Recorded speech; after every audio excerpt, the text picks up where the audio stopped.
She's the director of the museum, and she unfortunately couldn't be here tonight, really wanted to be, and so I'm standing in her stead. My name is Bill Quigley, and I'm a member of the board here at the museum, and really appreciate you all coming out here tonight. If you are new to the museum, we would really welcome and invite your membership. Would love to have you join.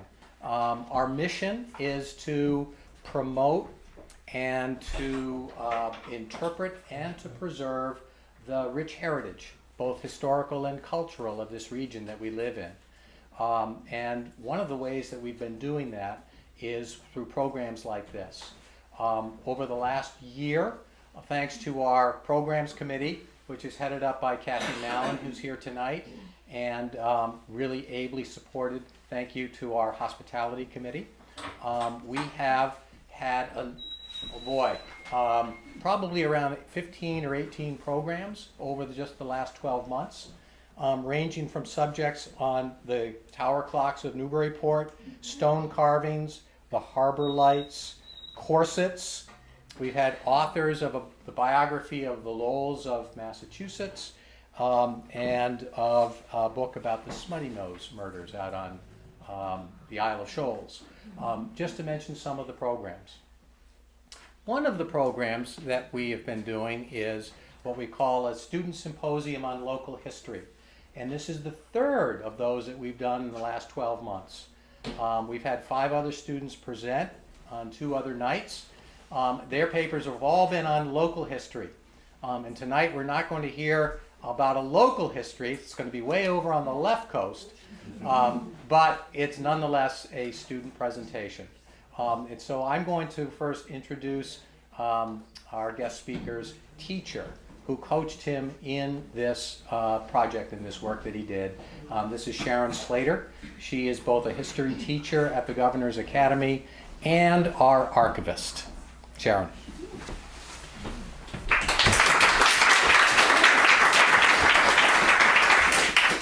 Well, now that I've been introduced, I have the pleasure of introducing Eli. And Eli wrote this paper on the influence of Chinese prostitution on 19th century U.S. immigration policy in my advanced placement U.S. history class last year. And in writing this paper, he really did the work of an historian. He researched extensively using primary and secondary sources, and he asked himself questions that nobody had answered those before. This is real history. Now, I read a lot of history papers every year, and some wonderful, some not so wonderful. And what I always hope is that a student will come up with a truly original idea. What I've realized is that I read good papers, and those students write about interesting things, but they're usually a blending of what various historians have already done. But Eli did something that I have not seen other students do, which was come up with an argument that other historians had not already done. And that kind of blew me away. So I recommend you all have copies of his paper now, so please read it after. You'll enjoy it. And when I read this paper, I knew this is the best student paper I've read. And so I passed it on to a couple of colleagues, and we all agreed that it was the paper we wanted to submit to the Cum Laude Paper Contest, which is a national contest. They take papers from students all around the country. The judges grade these papers blindly. They don't know the students, they don't know the schools. And these judges determined Eli's paper to be the best in the country. And I must say, I agree.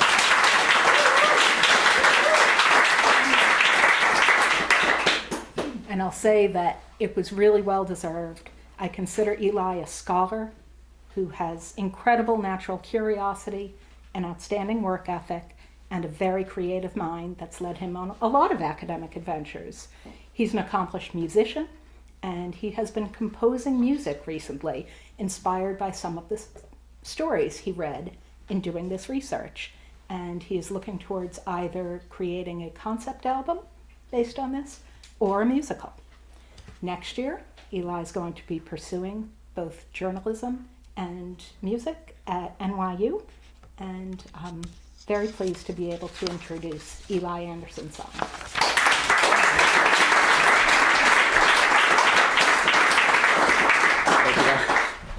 Thank you for the introduction. That was great. If we get the PowerPoint going. Yeah.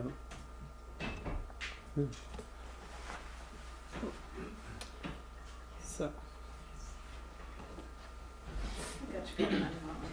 Yep. Anything going there?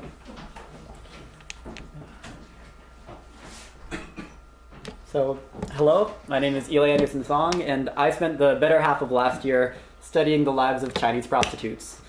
And aside from the questionable Google search history and the odd looks from librarians, what I gained from this project was a deeper appreciation of the complexity of the cultural forces that have shaped our current legal system and our lives. I was first inspired to study prostitution by the work of Bill Spiedel, a well-known historian from Seattle. In his book, Sons of the Prophets, he posits that a tax on prostitution was responsible for almost 80% of the money that built Seattle's historic Pioneer Square, the nice part of town. In his book, he argues that the prostitution industry was vital to the development of Seattle and to its economy. And because of this, he says on a personal note that when he builds his historical park in Skid Row, there will be a monument to these enterprising women who gave so unstintingly of their time to meet a major crisis.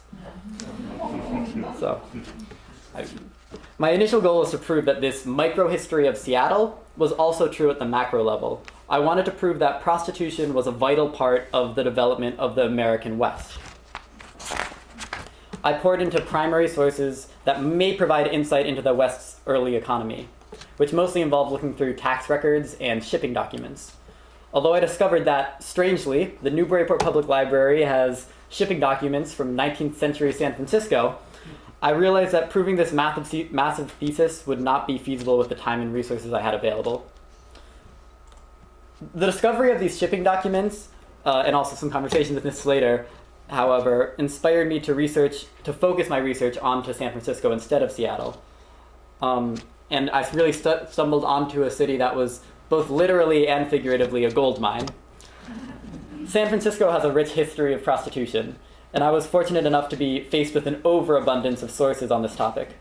There was a lot of good literature, but personally I found Jacqueline Baker Barnhart's The Fair But Frail a useful secondary source to get a general overview of the progression of prostitution in early San Francisco through the second half of the 19th century. I also discovered that sex and sensationalism sold just as well in 1849 as it does in 2018. The archives of the San Francisco Chronicle were rife with sensationalized stories about prostitutes that, although they were factually kind of shaky, they provided good insight into the public opinion around the prostitution industry in San Francisco. Finally, I found a really useful archaeological study of prostitutes in the American West that was published, to my surprise, by the Australian Society for Historical Archaeology, but it was very useful. This study totally changed the way that I thought about prostitution. Where I had previously considered it this monolithic, singular experience, prostitution, I found that in the evidence presented in this study that there was a convincing argument that there was a sort of corporate hierarchy within the industry, and that the experience of an individual prostitute was really dependent on their position on this hierarchy. At the top, you have mistresses, courtesans, and parlor house ladies.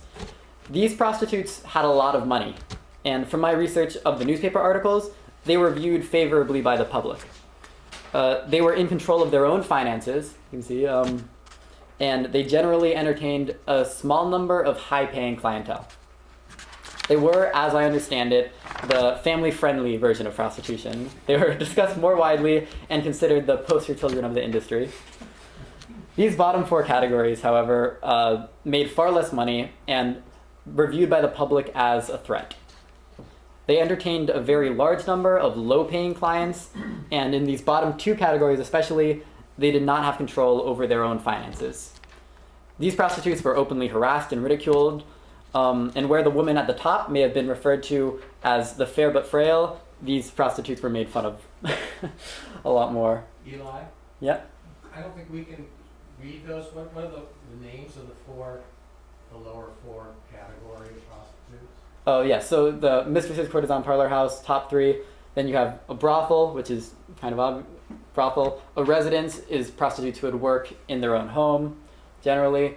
And it says here, the control over the finance is held by the prostitute. Sometimes she actually had to give money to her husband, especially for Chinese prostitutes.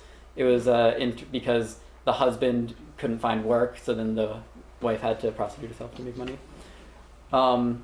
Crib, which was kind of like a slum area, and then a dance hall or a saloon. So those were like at a bar.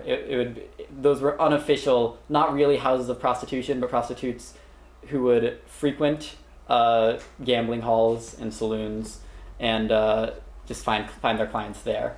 And usually they were sent there by a pimp, basically. So Barnhart, in her aptly named book, The Fair but Frail, argues that a woman's position on this hierarchy was often determined by race, and that Chinese and Latin American women were often on the bottom. So as a son of an East Asian immigrant, I found myself drawn to the stories of prostitutes from China versus Latin America.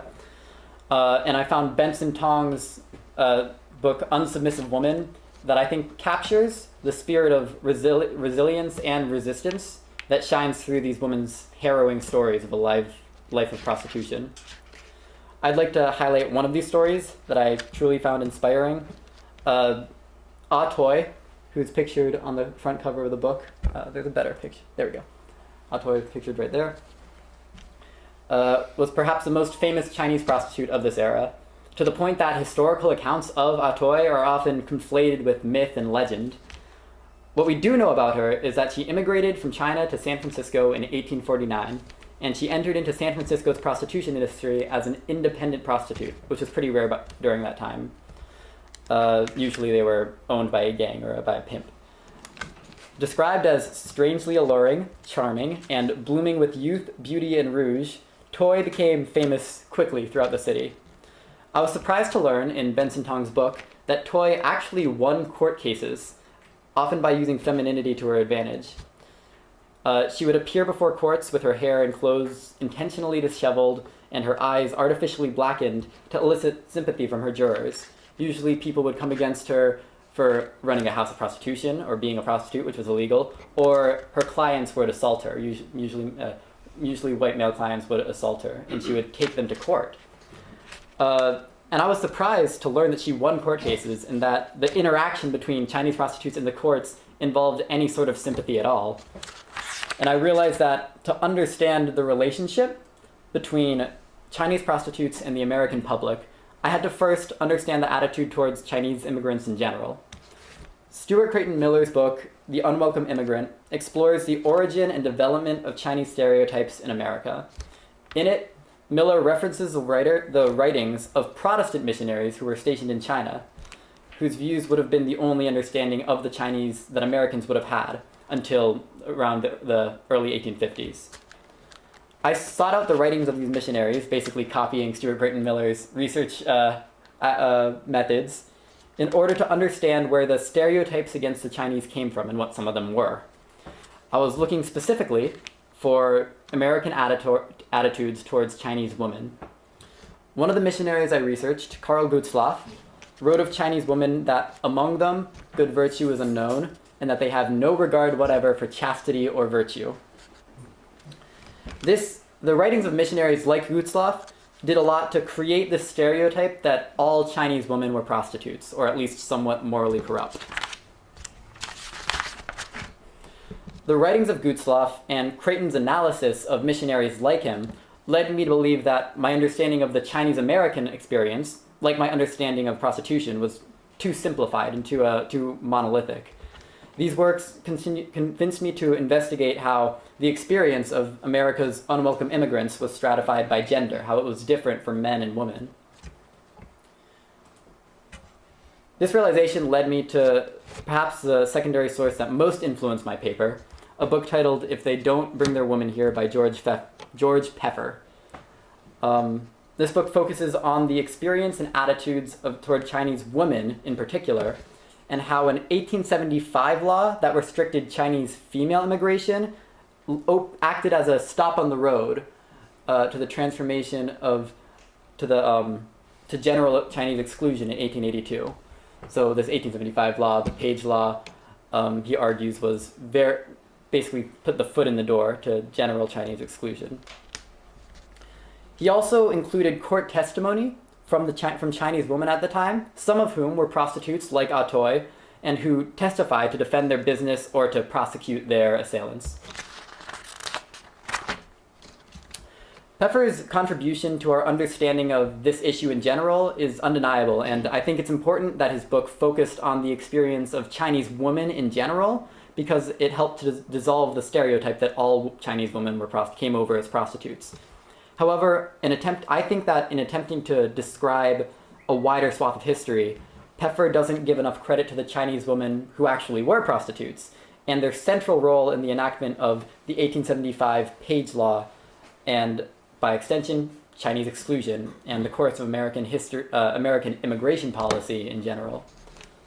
And so my thesis is as followed: that due to the intersection of their race, their gender, their occupation, and their status as immigrants, Chinese prostitutes living in San Francisco during the 1850s became the single most important political catalyst of a movement that resulted in race-based immigration restriction in the United States.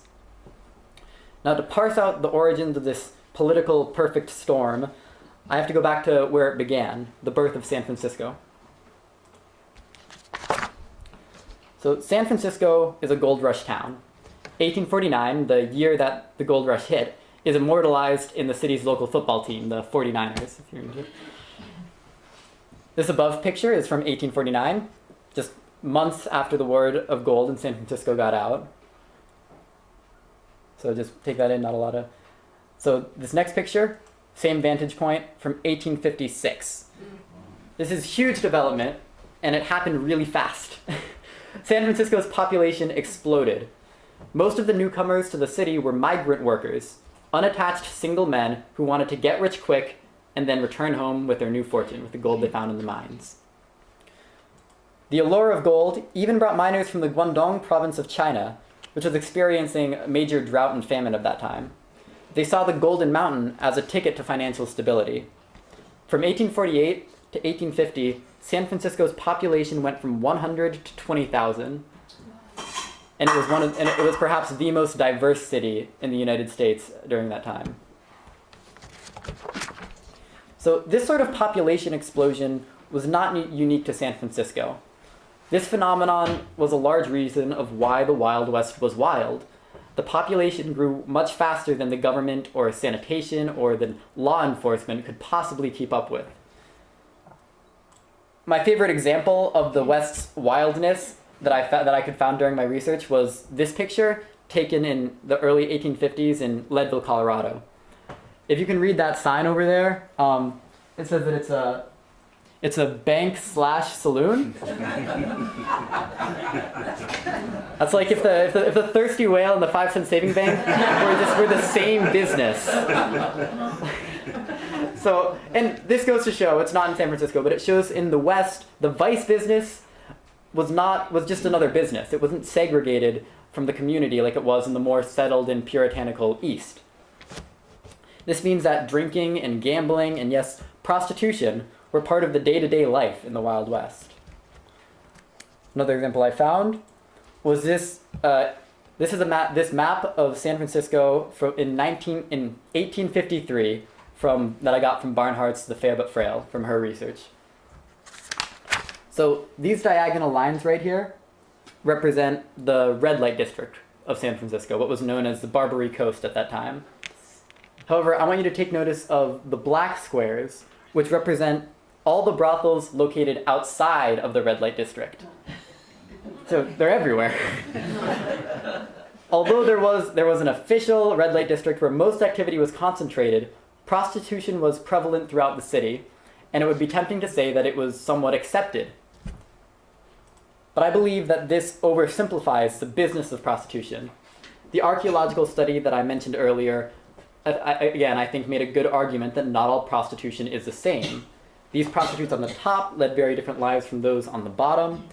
And again, it was the ones on the top that were more likely to be outside of where the concentrated area happened.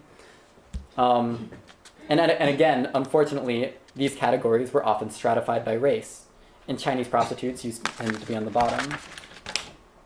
And their businesses, unlike the rest of the brothels, were segregated from the rest of the city, relegated into slums such as these by discriminatory law enforcement practices. So it's important to note that prostitution was illegal during this time.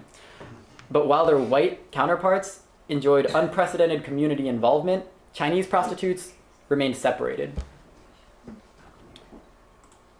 However, there is evidence that the Chinese, and that Chinese women in particular, were highly visible and they were well-known characters in early San Francisco. This picture from the early 1870s depicts 4 Chinese women, who some believe to be prostitutes, in San Francisco's financial district, which is the nice part of town, and the predominantly white part of town. Furthermore, I found many examples of Chinese women being discussed in the local newspapers.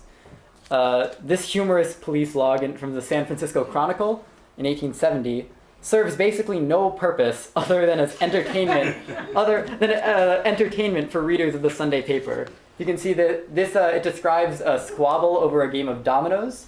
I don't want to read all of it, but Ah Kong and King Sue were playing a game of dominoes on Wednesday last, when Miss Kong caught Miss Sing cheating and threw a handful of the dominoes at her to remind her of the maxim, honesty is the best policy.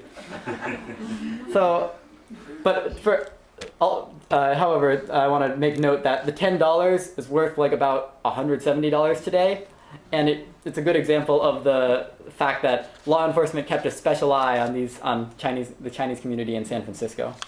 $180 for a dominoes squabble between 2 women. Now, these newspaper articles and this picture I found, it seems to contradict the evidence that suggests that Chinese prostitutes were separated from the rest of the city. I came to realize, however, that Chinese prostitutes could be both separate and visible at the same time. The city was highly aware of their presence, but they had an air of mystery and exoticism around them, and most people understood nothing about who they were and the realities of their lives. And this combination made them a really easy target for scapegoating. And so they were scapegoated. The blame for the problems that affected many Western cities of that time, lack of sanitation, bad law enforcement, bad government, it was all blamed on the city's Chinese population, and specifically Chinese prostitutes. This newspaper article is one example, among many, of Chinese prostitutes being blamed for the spread of disease. In this case, leprosy, which is, we would call it today syphilis. And the Chinese question back then, they realized it was not a question of money, it was a question of life and death. Even though we know now today that the Chinese did not bring over syphilis, they weren't the main, it was just really bad sanitation.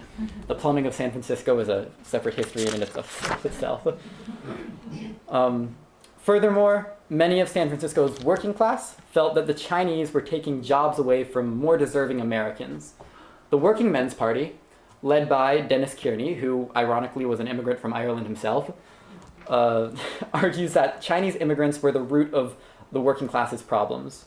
This 1878 lithograph depicts a large member of the Working Men's Party of California, as you can read WPC, kicking a stereotypically illustrated Chinese man out of California, across the Pacific Ocean, and back to China.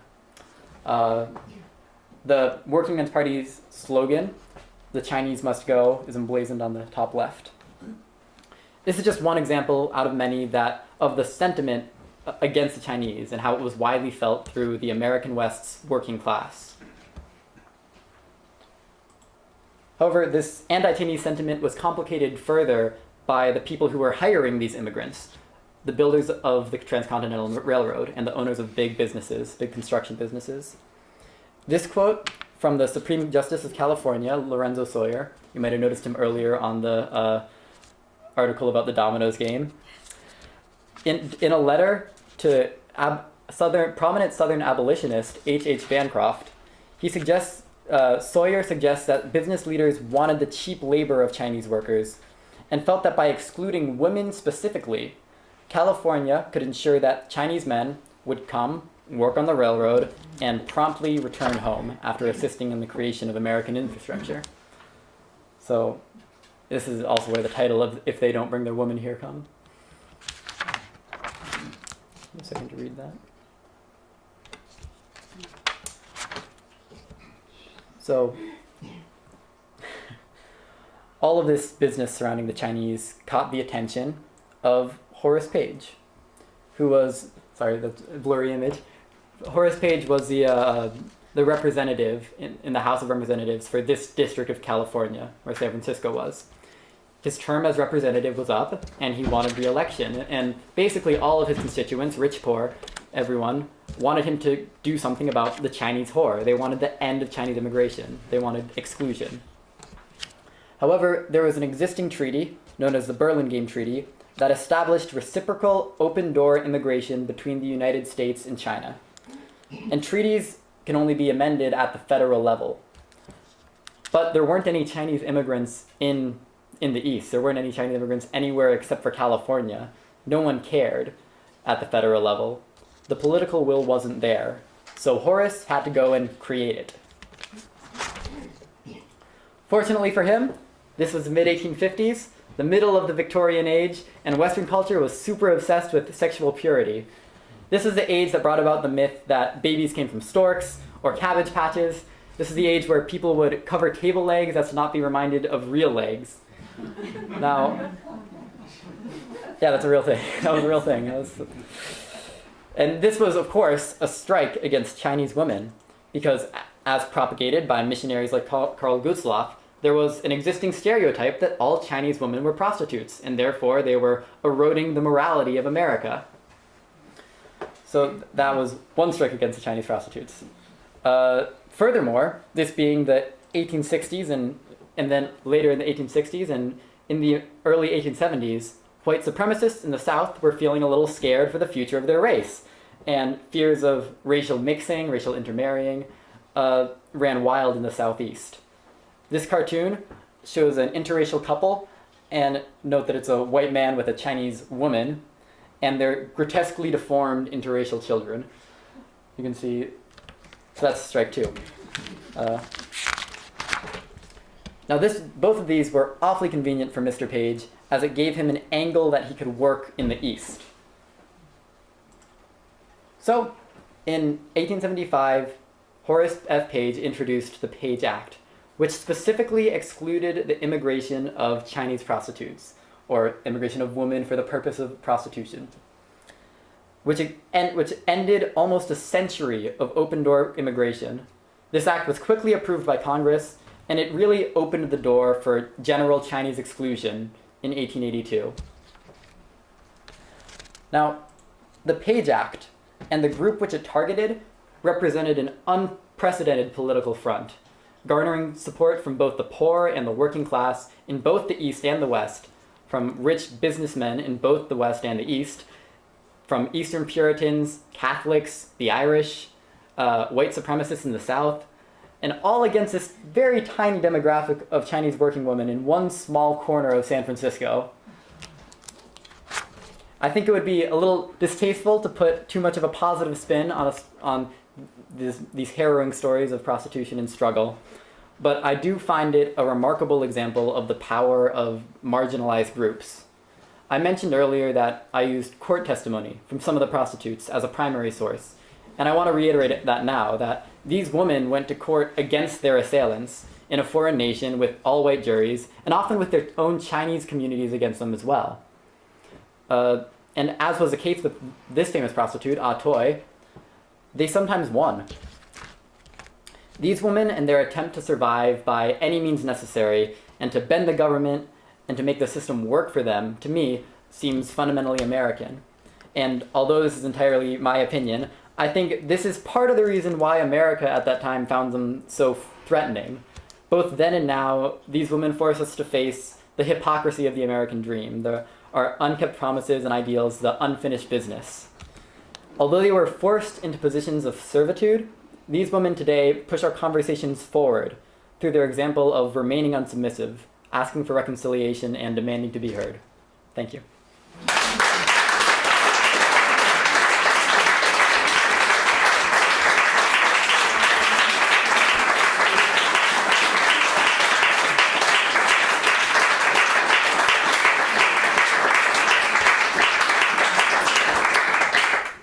So hopefully we have some time for questions. If anyone's wondering. So if anyone has any questions, or Eli, are you going to study this further in college, or are you going to take it to another level? I do, yeah. I hope to. Well, I hope to continue. I think I mentioned earlier that like my original thesis was to prove that like prostitution was central to the West economy, Right. and I didn't have enough time to do that. That's something that I want. Yeah, I kind of want to look at.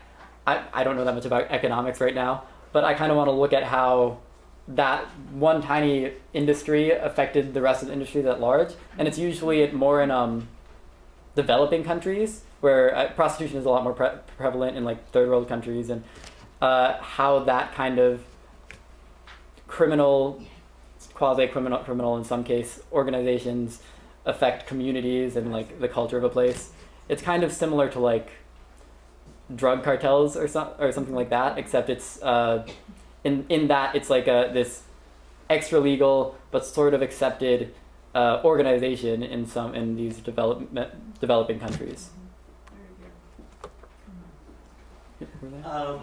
Any insight as to whether they came from a particular region of China, or they speak Mandarin or Cantonese from Hong Kong, or? They mostly came from the Guangdong province of China, which is in the north, I believe. So that is in the south. It's in the south. Thank you. Thank you. They speak Cantonese there. Speak Cantonese.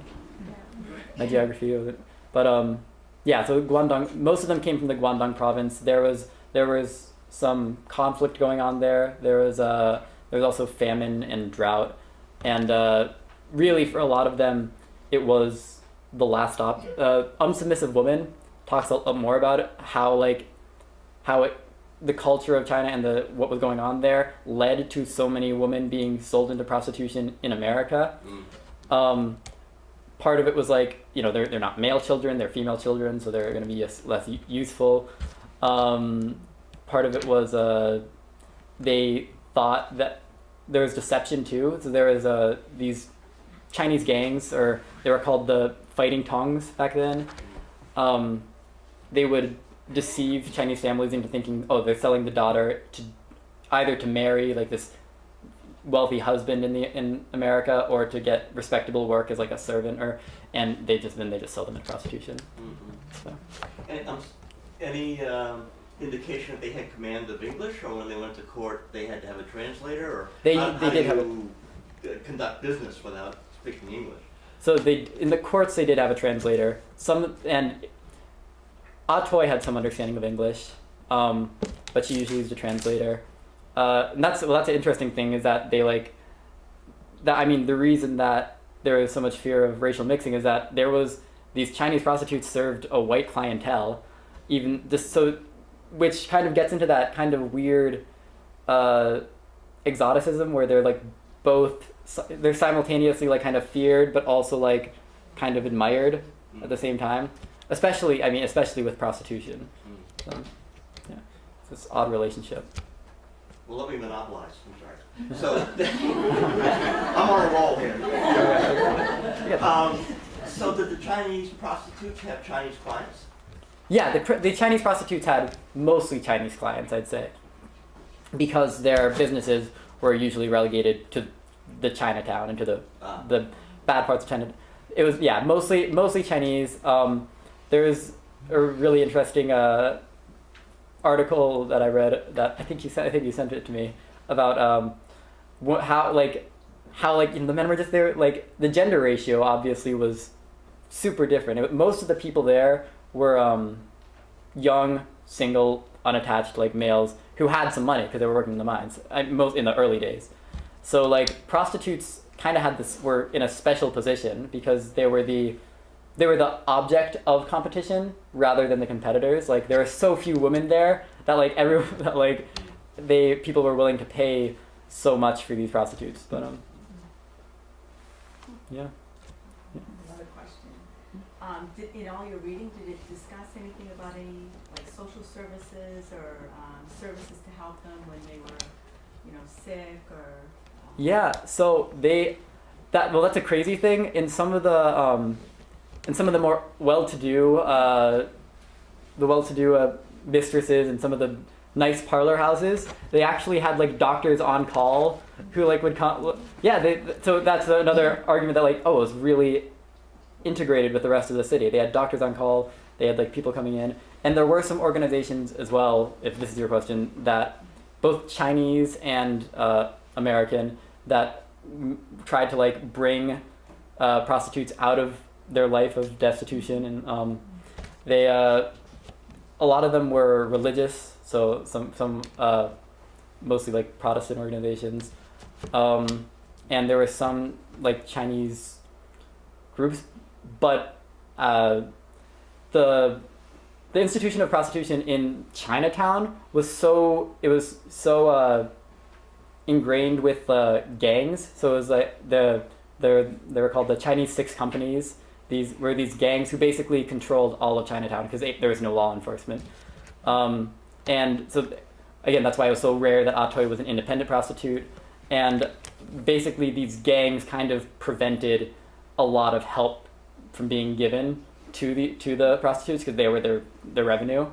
It was like, and for a lot, that's another reason. Like these prostitutes were in Chinatown, where a lot of revenue. So within the Chinese communities, there wasn't a lot of help for women who were prostitutes. Sorry, who? Yeah, I was curious, Eli, so all the women there, these were all women that had been sold into prostitution from China. Yeah, so either forced, so mostly from the Guangdong province, either kidnapped, sold into by their family, or deceived into prostitution. So either they would just literally just kidnap women in the dead of night, put them on a boat, and send them to the States, or their family would make the decision to sell their daughter into prostitution because there was such awful famine during that time, and there was drought too, and there was a conflict going on. So the family saw no other option. If they wanted to survive, they had to sell the least valuable of their children, which was usually their female children in their eyes. And then also, women either would be sold by their families, thinking that they were going to the States to go into a respectable profession or to be married off to a wealthy American man, or and then they'd just be taken over and sold into prostitution and forced to be prostitutes. So those were the three methods that they, and most, yeah. And so at that time, if you were a Chinese woman there, was the likelihood that you were a prostitute? I mean, was the majority, if you saw a Chinese woman in San Francisco at that time, because, of what had happened, could you conclude that the majority were? Or it depends. So balanced out? The demographics in early San Francisco shifted a lot in really short amounts of time, and changed. So it's almost year to year. Like every time they took because some came over with their husbands, some came over by themselves. Usually, if they came over by themselves, they were being forced into a position of prostitution. But families did come over, and that and the number of prostitutes was very highly exaggerated, and the number of Chinese women in general in San Francisco was really highly exaggerated by the people who wanted them out. And really what Peffer argues in the book, If They Don't Bring Their Women Here, is that they just kind of use the woman, even though there wasn't that many of them, as an excuse to get to general Chinese exclusion a little later. But it's really the other thing that is that the definition of prostitute gets a little bit fuzzy at times, and the definition of brothel is because some saloons, some bars were like, some prostitution stuff happened there, but not really. And then a woman would have a job, but also kind of, offer services in sometimes if she needed it, on off days or so. The census is useful to a point, but it might have been a lot more or a lot less prevalent. Like someone might have said, list themselves as a prostitute, when in reality they had a husband and they would see clientele sometimes, or people would not list themselves even, as, because they were Chinese barmaids and, they worked at the barmaid, but then sometimes as a barmaid they would offer those types of services too. So it gets complicated really fast. Yeah. Can you tell us how you came to formulate your hypothesis about the role of prostitution in the economies of the Wild West? So it was, the role in the economies was just basically, I thought that hypothesis in Bill Spiegel's book, The Sons of the Prophets, that like 80% of the money for this huge building project came from a tax on prostitution, which, fun fact, was called the sewing and entertainment tax because it was, prostitutes would call themselves seamstresses. But I thought that was really cool because it was like, it wasn't, before that, I'm not that weird. I don't just think about prostitution all the time. But I was like, I don't think a lot of people do. I don't think a lot of people think of it as a thing that exists, and it's much more prevalent than people think it is, especially in places like, like the early West, or like I said, in developing countries. It happens everywhere. And it really, it just occurred to me, like, maybe it actually, as opposed to just being a result of the culture, it's something that actually has an effect on the rest of society. Like, it actually is a little bit more important than we give it credit for. And that these women who are selling them, who are just doing what they have to do to survive, are actually, by doing what they have to do to survive, are actually kind of changing history and changing their communities. So I thought, I kind of liked Bill Spiegel's like saying, like, we should build them a monument. We should build, because they made all the money that built our downtown. Like, we got to give them the proper thanks. So I was hoping that I could give them that same kind of gratitude by, proving that they did have more of a role than we thought in the development of the Wild West. It was kind of I wanted to build that monument, I guess.